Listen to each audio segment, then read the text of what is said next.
ज'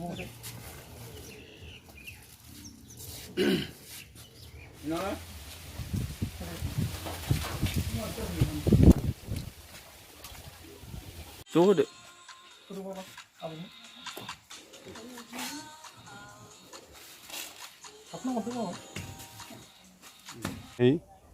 मानगोनां जोंहा गामिनि कासाइगाव गामिनि जोंनि थागिबि अनुजित गयारि बिथाङा दिनैनि समाव जि लकडाउन जादों दा बे लकडाउन समाव जोंनि मानसिफ्रा गोरिब मानसिफ्रा जेबो खामानि मावनो सुबिदा गैया दा बिनि थाखायनो निरुपाय मानसिफोरनो गैयै न'खराव जा बिथाङा गावनि पकेटनिफ्राय जि हायो 8था न'खर 8 न'खरनो बिथाङा आलु माइरं दालि आरो साबोन बे बुस्थुफोरखौ बिथाङा जि हायो 8था न'खराव राननानै होनो थाखाय बिथाङा थिरांथा लादों आरो बिथाङा रानगासिनोबो दङ। दा बिथांनि सायाव बिथाङा जि खामानिखौ मावदों दा जोङो बिथांनि जानानै जोङो बिथांखौ थोजासे जों साबायखर बावबाय जाहाथे बिथां बायदिनो आरो सोरबाफोर हायोब्ला होबावनो हायोब्ला आरो जोंनि थाखाय आरो साबसिन होननानै आङो मिजिं थिदों।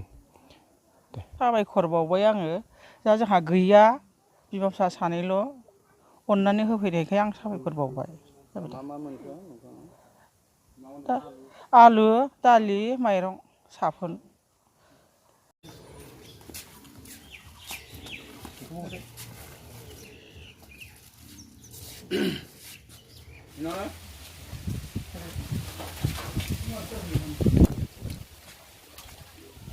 ज' होदो।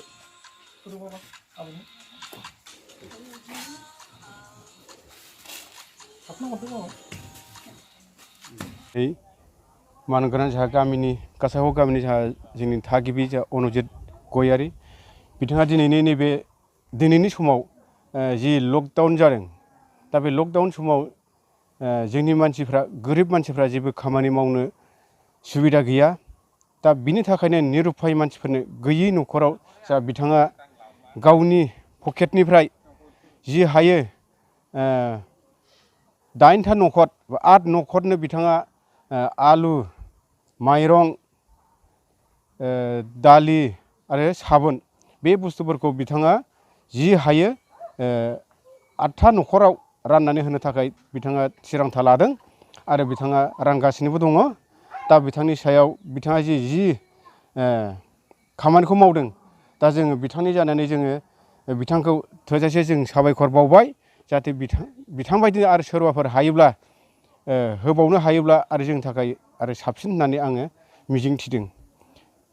साबायखर बावबाय आङो दा जोंहा गैया बिमा फिसा सानैल' अननानै होफैनायखाय आं साबायखर बावबाय। दा आलु दालि माइरं साफोन